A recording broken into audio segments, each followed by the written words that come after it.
Welcome to this show honoring the class of '84, saluting the champions of harness racing for the past year. The class of '84 was a record-breaking bunch in every sense of the word. The record book reeled from a relentless speed assault from the top trotters and pacers, and the money records were certainly rewritten just as frequently.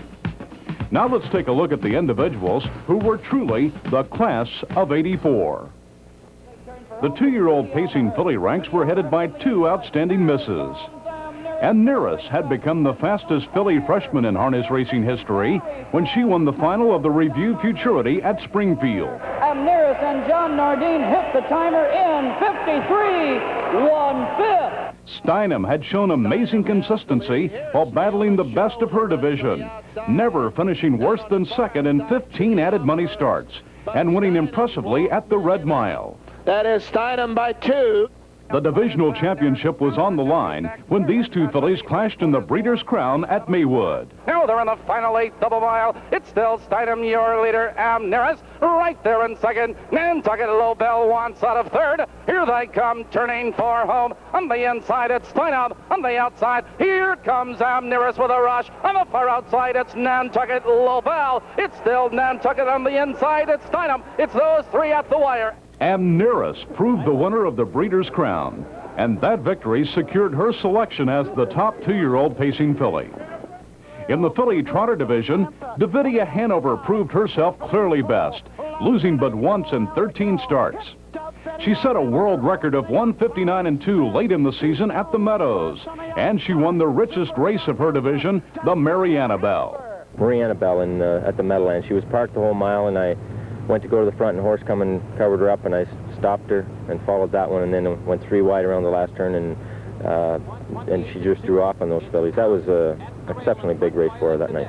Davidia Hanover now right at her neck on the outside. Here comes Davidia Hanover now up to grab the lead. Conk is second toward the inside. Then farther back, Victory Somoli is racing third. HWH Express on the far outside is fourth. Less than a 16th to go. Davidia Hanover in front and driving. Conk toward the rail. HWH Express, and here's the wire, and it's Davidia Hanover. While Davidia was clearly best in her division, her Colt counterparts had produced no one such performer prior to the Breeders' Crown.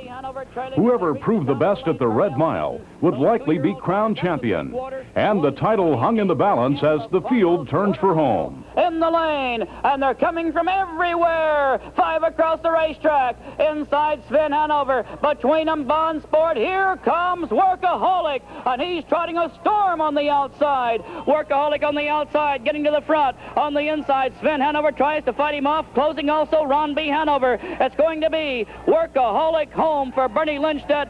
So Workaholic, who was very good early in the season, also was the best in the last major test of the season, and he was voted divisional champion by a wide margin. Coming up, we'll take a look at the various champions among the age performers and at $1 million filly.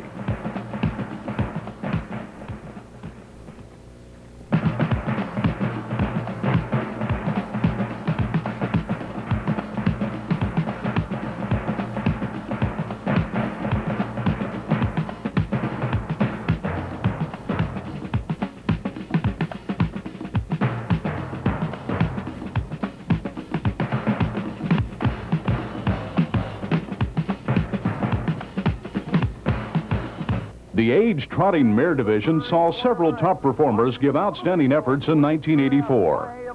The voters selected Quick Trip as the award winner in this division, as that mare set a world record at Yonkers and then lowered her own world record with a 1:57.4 win at Delaware. At the time, a clocking bettered only by the great Neville Pride. He's got an 1/8 of a mile to trot. Quick Trip. Shandy gives pressure on the outside as they come to the wire. Quick Trip. Shandy second. Quick Trip opens up by 2.5. Here they are. 1:57.4. The age trotting males were led by Spunky Byron, the well-traveled veteran who won 16 times in 1984.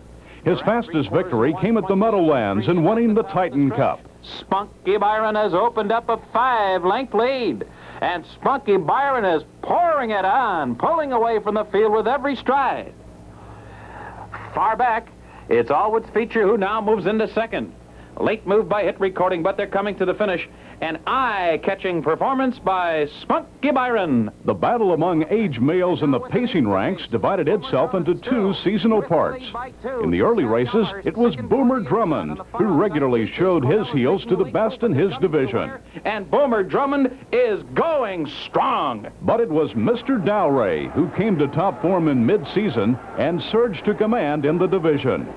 He consistently defeated the top free-for-allers throughout the final part of the season, earning divisional honors as easily as he won the Gold Cup at Mohawk. Into the stretch now. Van Kirk, Mr. Dalray takes over, draws away by 3. Umbrella Fella in perfect outposing. It's Mr. Dalray in the Gold Cup. Green with Envy was the dominant age-pacing mare, tying the single-season record of 16 victories at the Meadowlands while repeatedly turning back her rivals. Lightly raced prior to this year, Green with Envy made up for lost time in a big way this past season. And Green with Envy is looking for racing room now, and she's got it, moving through in between horses. Green with Envy, Dancing Elmhurst, Poetic Justice. What a finish. 3 of them across the track. And here's Green with Envy, splitting rivals to take the lead, and Green with Envy goes on to win it. The richest pacing female of the season was Naughty But Nice, a 3-year-old who became the first pacing distaffer to earn $1 million in her racing career. Naughty But Nice was just another filly early in the season until the Houghton stable found the key to success. Starting out, she was training real well, but we couldn't keep the weight on her good at all, and she was kind of weak in her first few races.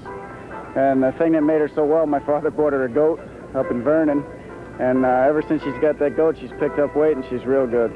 United with her new companion, Naughty But Nice consistently got the goat of her rivals throughout the latter half of the year, setting world records at the Meadows and at Delaware. Naughty But Nice at the rear. My Melissa and Doe Dally. Hit Parade and Naughty But Nice. Hit Parade, Naughty But Nice. 1:55 and 2. When challenged by her most persistent foe, Hit Parade, in the Breeders' Crown at Liberty Bell, Naughty But Nice responded with a $1 million effort to clinch her title. Naughty But Nice has the lead. Hit Parade the only challenger through the stretch. Naughty But Nice on the inside. Hit Parade closing the center, but down along the inside, it's Naughty But Nice in front. Coming up, a pair of record-breaking colts, Baltic Speed Annihilator, and a salute to the driving champions of 1984.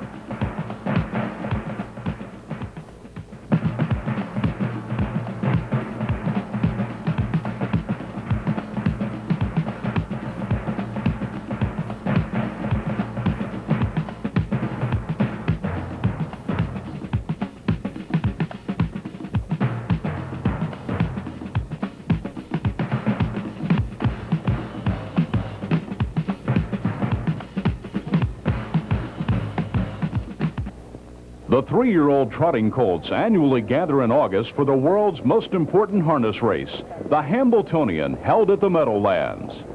This year's edition saw the unheralded historic freight go 3 strong heats in the Hambo, forging right to the lead in the race-off and continuing strongly to the wire in taking home the prize Trotting Classic. And Historic Freight is put to the test now, and he's holding on by 2 lengths. Delvin G. Hanover is all out to try to catch him. 100 yards to go. Historic Freight in front and driving. Delvin G. Hanover has gone on a break, and that leaves the Hambletonian to Historic Freight.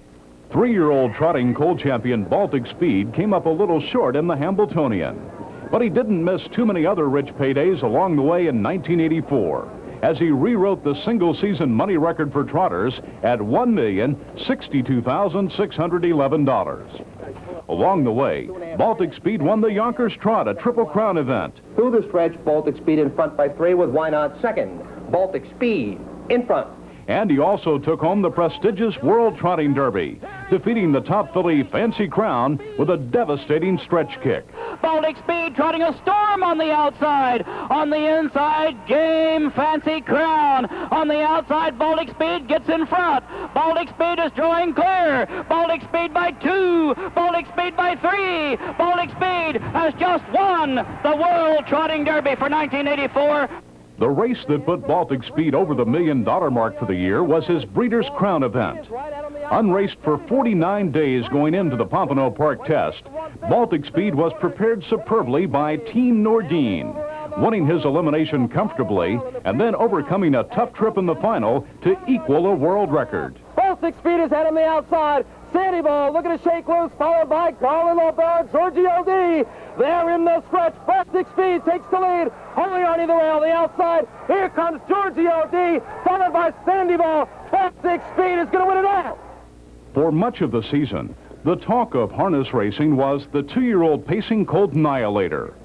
A son of the immortal Niatros, Annihilator first captured everyone's imagination by winning the richest harness race in history, the $2,161,000 Woodrow Wilson Pace, in 1:52 4/5, the fastest mile ever by a 2-year-old. He won a heck of a race that night. He was parked the whole way, and I caught cover just past the half before anybody got in front of me. And around the last turn, he just relaxed so much he felt like he wasn't even going to go by anybody. And I moved him over, and God, he just exploded. But here comes Annihilator on the outside. Annihilator taking command, and he's pulling away from the field. Supreme Dynasty is second. A late move by Praise Dignity. Annihilator wins this one, going away in 1:52 4, a world record. He later rode outside the entire way in a heat at Lexington, but still pulled away from a good field in 1:53 2 on a less than perfect day. And Annihilator is thundering by to get the lead. Annihilator's going to be hung the mile and draw off. It is Annihilator going away.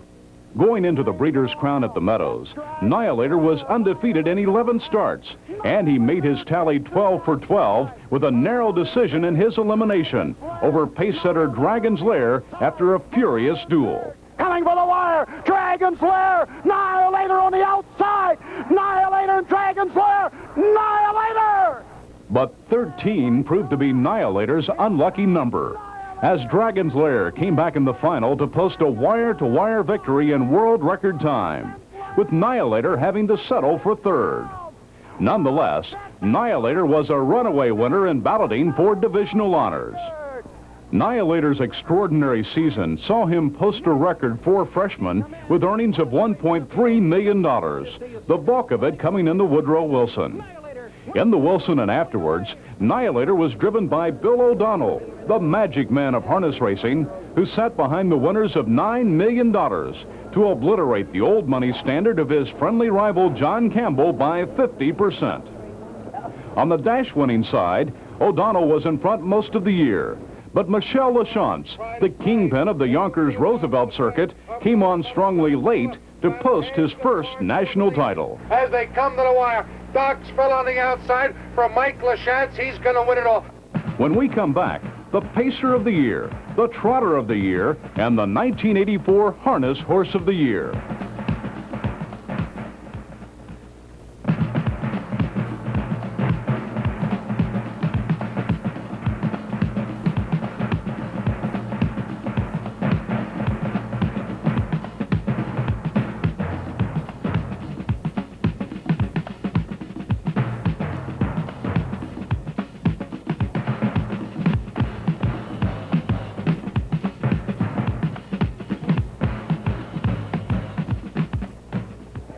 Pacing's premier event, the Little Brown Jug for 3-year-olds, attracted its usual all-star field of colts to the Delaware, Ohio Fairgrounds in September. World record holder Colt 46 and Troublemaker won 2 of the eliminations, while the third was captured by Legal Notice in 1:53 3, equaling the fastest mile ever on a half-mile oval. Legal Notice drawing away by 3 lengths in the R. 1:53 3. World record. And they put on quite a show in the jug final.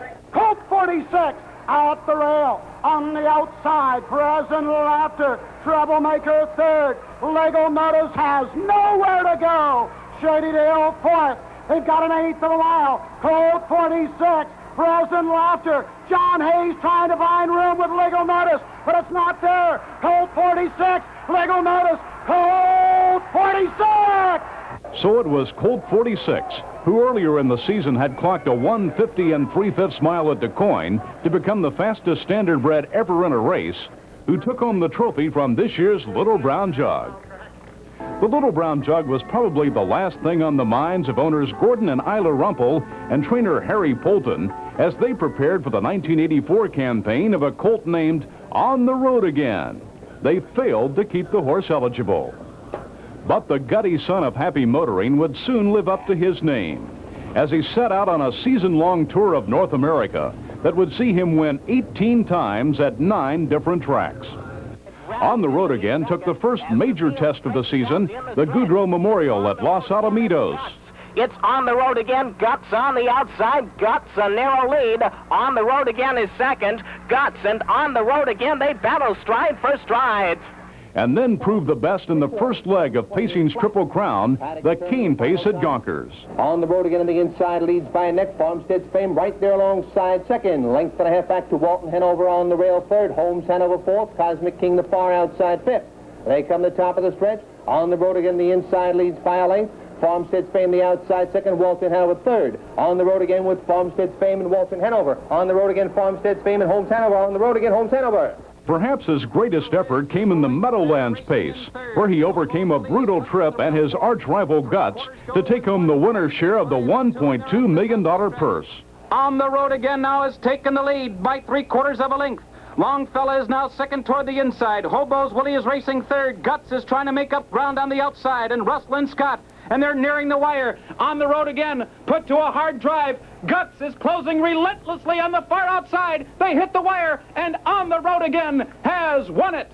Throughout the long season, On the Road Again continued to win in top stakes company. His driver, Buddy Gilmore, reflected on his durability. He's extra smart that way. As soon as he gets done racing that, he takes good care of himself for the next 2 or 3 days. He rests real good, and shipping don't bother him, and he don't get nervous or anything. And I think that's what keeps him going. He builds his stamina back up quick. On the Road Again kept up his heroics to the end of the year, setting an all-age track record at Roosevelt. Gilmore's got nothing to beat now except the clock with On the Road Again, and he stops the teletimer in 1:56, an all-time track record. And then rewriting the Windsor Raceway standard in his seasonal finale, the Provincial Cup. It's On the Road Again with the lead. On the outside, Guts. On the Road Again by a length and a half now. Guts on the outside second. Down through the lane they come. On the Road Again by 2 lengths. Look at the teletimer. 1:53 and 4, a new track record. Victory in the Provincial Cup boosted On the Road Again's 1984 bankroll to $1,751,695, a new standard for standardbreds in a single season. He easily captured honors as 3-year-old Pacing Colt of the Year, and his Sterling campaign also earned him selection as Pacer of the Year.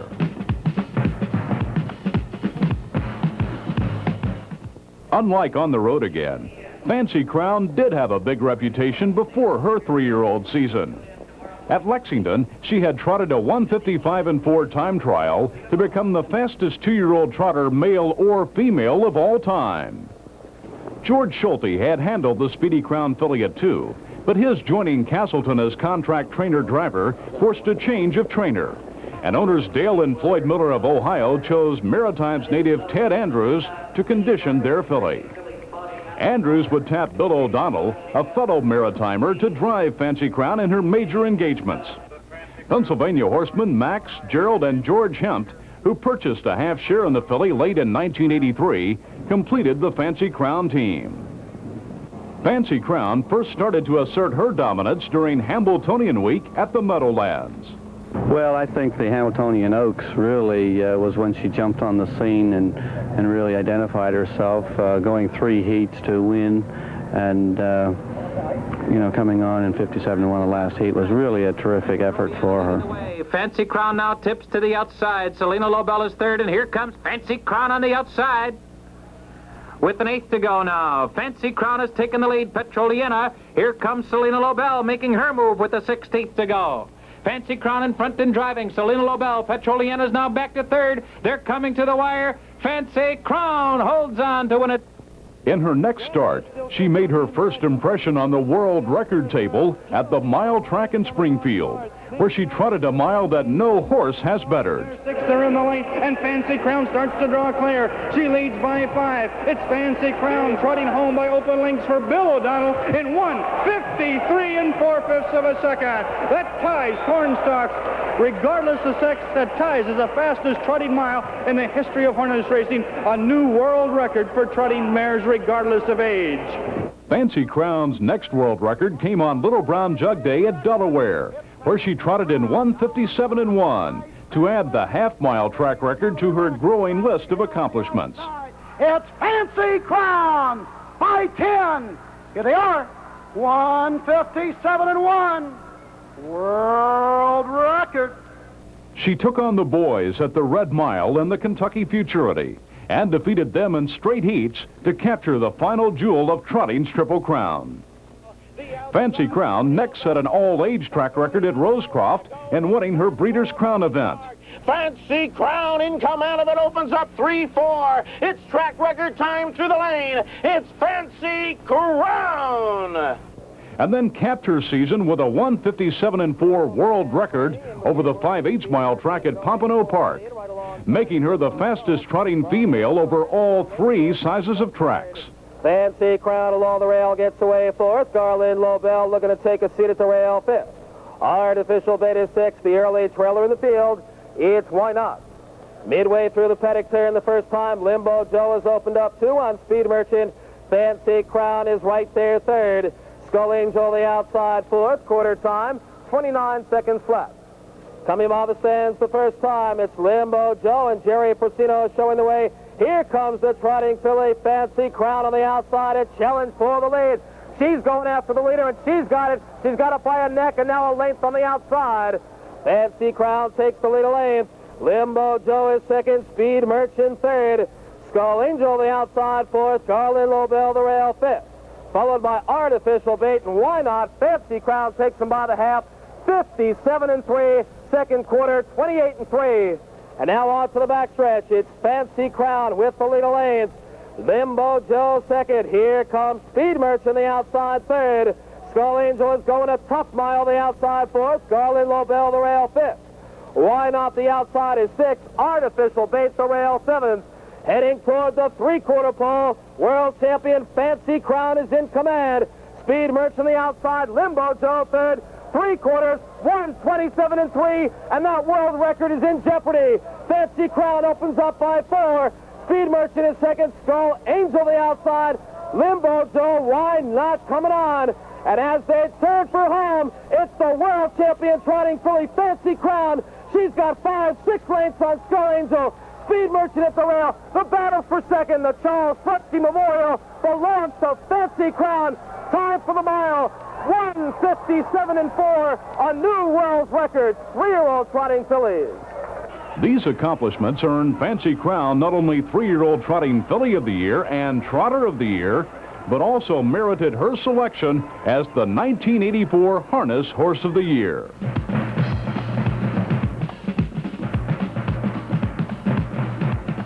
And that's a look at the class of '84. It truly was a banner season.